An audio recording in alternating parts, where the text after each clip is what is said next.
There are 9 ETFs that show up in nearly every retirement portfolio in America. You probably own at least 3 of them right now. And if I asked you to rank those 9 from safest to most dangerous, most people would start with returns. 10-year average, 5-year average. This one made me the most money, so it must be the safest. That's backwards, and it could cost you your retirement. Today, I'm going to run all 9 of these ETFs through a 5-part safety test. Not a returns test, a survival test. Because when you're pulling money out every month to pay your bills, the fund that grew the fastest can be the one that breaks the fastest. By the end of this video, you'll know exactly which 3 ETFs passed all 5 parts of the test, which ones failed, and where each one belongs in your accounts so you're not handing thousands of dollars a year back to the IRS. And here's the part that might surprise you. The ETF that scored number 1 on this safety test, it's not the one most people guess. Quick note, I'm not a financial advisor or government employee. Everything here is for educational purposes only. For your specific situation, always check with a qualified professional. Here are the 9 ETFs we're testing today. You'll recognize every one of them. SMH, the VanEck Semiconductor ETF, VGT, Vanguard Information Technology, QQQ, the Invesco Nasdaq 100, VOO, the Vanguard S&P 500, VTI, Vanguard Total Stock Market, SCHD, the Schwab U.S. Dividend Equity ETF, DGRO, iShares Core Dividend Growth, VXUS, Vanguard Total International, and SPMO, the Invesco S&P 500 Momentum ETF. If you're already retired, you know the rules changed the day you stopped working. It's not about growing the pile anymore, it's about pulling from it every single month without running dry. That's a completely different game, and it needs a completely different scorecard. So here are the 5 dimensions I'm scoring. 1. How far does this fund fall in a crash? 2. How much cash does it pay you without selling shares? 3. Is your money spread across hundreds of companies, or is it secretly a bet on 3 stocks? 4. How wild are the swings from month to month? And 5. Does this fund trigger hidden taxes that eat your Social Security and spike your Medicare premiums? Every ETF gets scored on all 5. At the end, I'll show you the final scorecard and name the 3 clear winners. Let's start with the one that matters most, the crash and income test. Here's the myth. The best retirement ETF is the one with the highest returns. Here's the truth. The best retirement ETF is the one that keeps paying you while it recovers. That's 2 tests in one. How far does it drop, and does it still put cash in your pocket on the way down? Let me show you what I mean with real numbers. Say you're 67, you've got $750,000 saved, and you need to pull $35,000 a year to cover your expenses. Now, 2022 hits, the worst year for stocks in over a decade. Here's what happens to your $750,000 in each of these 9 ETFs. I'm applying the actual 2022 return for each fund, then subtracting your $35,000 withdrawal. Look at that spread. If you held SMH, you're sitting on $463,750. If you held SCHD, you've got $691,000. That's a $227,000 gap from one bad year and one withdrawal. And here's the kicker. To climb from $463,750 back to $750,000 while still pulling $35,000 a year, you need roughly a 76% gain. That's not a recovery plan, that's a wish. SCHD, it only needs about an 8.5% gain. That's a normal year. This is what researchers call sequence of returns risk. Wade Pfau, one of the top retirement income researchers in the world, found that the returns in your first 10 years of retirement explain about 77% of whether your money lasts. Read that again, 77%. The early years are everything. Now here's the second half of this test. How much cash does each fund pay you in cash without selling a single share? On a $750,000 portfolio, SCHD's 3.1% yield pays you about $23,250 a year in dividends. That covers roughly 2/3 of your $35,000 need. You only sell $11,750 in shares. DGRO at 1.85% pays about $13,875, still meaningful. VOO at 1.2%, about $9,000. QQQ at 0.5%, just $3,750. You're selling $31,250, and in a crash, every share you sell is gone permanently. It doesn't come back when the market recovers. That's a big deal. The fund that pays you cash keeps your shares intact. The one that doesn't forces you to sell into the worst possible prices. Before we move on to the next test, quick question. Which of these 9 ETFs are you holding right now? And do you know what it dropped in 2022?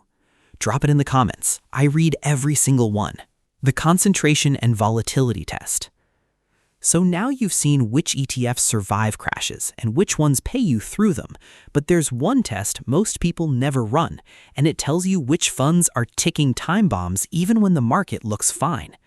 It's the concentration test. Here's what I mean. SMH holds only 26 stocks, and its biggest position, a single company, makes up roughly 16% of the entire fund. So if you put $750,000 into SMH, about $120,000 of it is riding on one stock.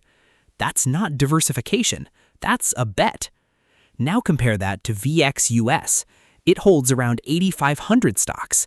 Its top 10 positions add up to just 12.4% of the fund. That's real diversification. Here's what this looks like across all 9. Now here's the one that catches people off guard. VOO, the Vanguard S&P 500.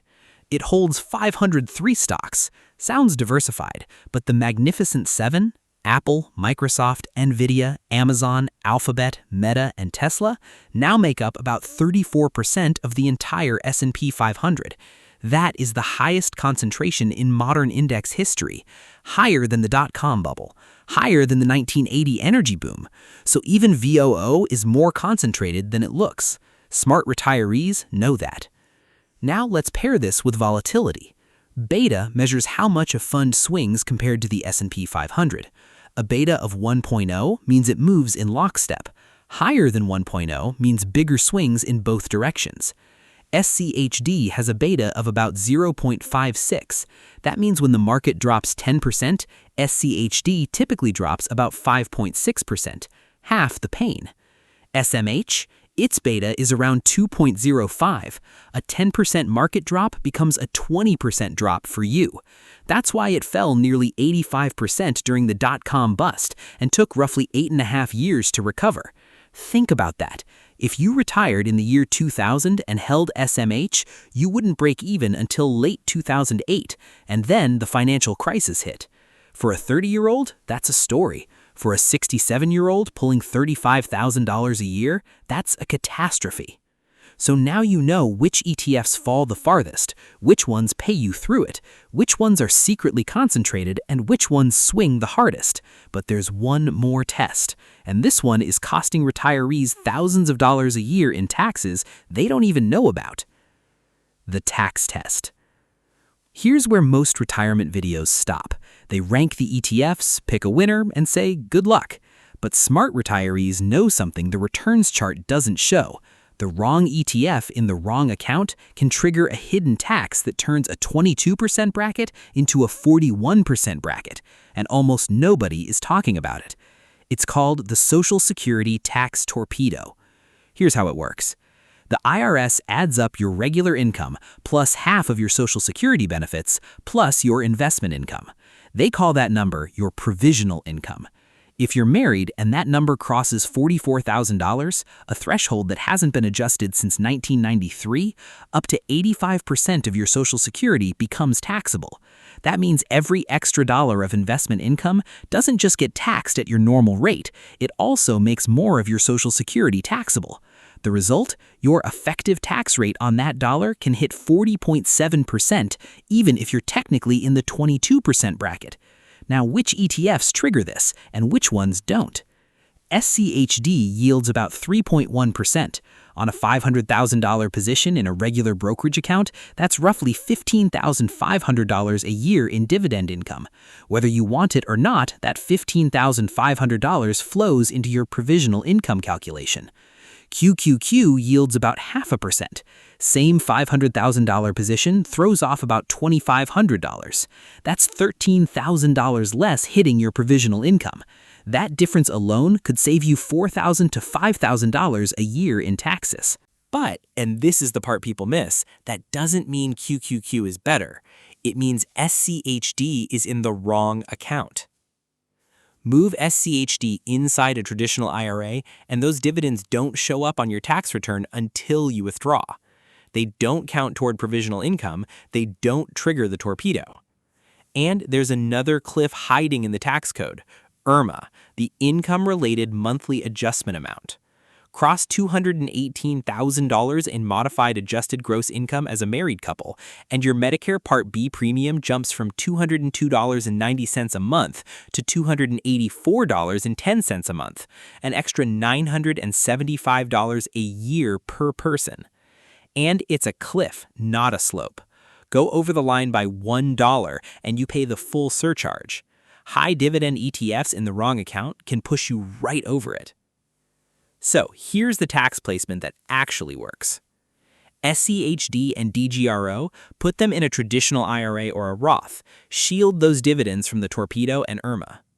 VOO and VTI, taxable brokerage account.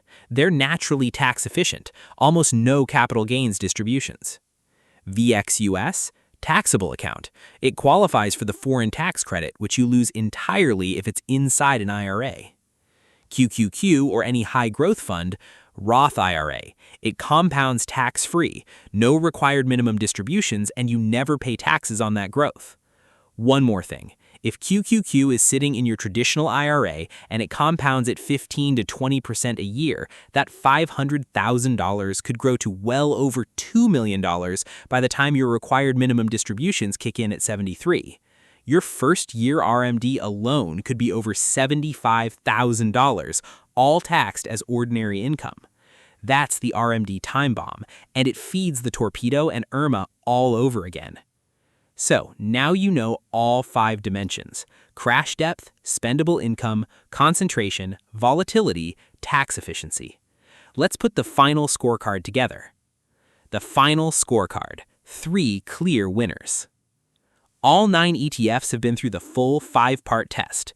Here's how they scored, ranked from safest to most dangerous for a retiree drawing income. Let me walk you through the 3 clear winners. Number 1, SCHD. It barely flinched in 2022, dropping just 3.2% while the tech-heavy funds dropped 30% or more. Its beta of 0.56 means half the volatility of the broad market. It pays a 3.1% yield, real spendable cash that covers a meaningful chunk of your living expenses without selling shares. And its dividends are qualified, which means lower tax rates.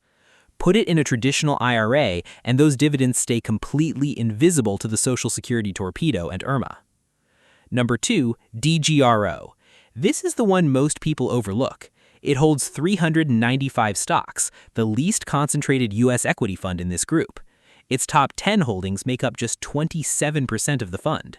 It dropped only 7.9% in 2022. The yield is about 1.85%, lower than SCHD, but the dividend growth rate has been strong, which means that yield climbs over time. It's the quiet workhorse. Number 3, VOO, the default core holding, cheapest expense ratio at 0.03%, 500 stocks, ultra tax efficient in a taxable account. But, and this is the honest part, VOO's Magnificent 7 concentration is at 34% right now. That's a vulnerability. It doesn't disqualify it from the top 3, but it does mean you shouldn't put 100% of your equity allocation here. Pair it with DGRO and VXUS to offset that concentration. Now, VTI and VXUS scored right behind VOO.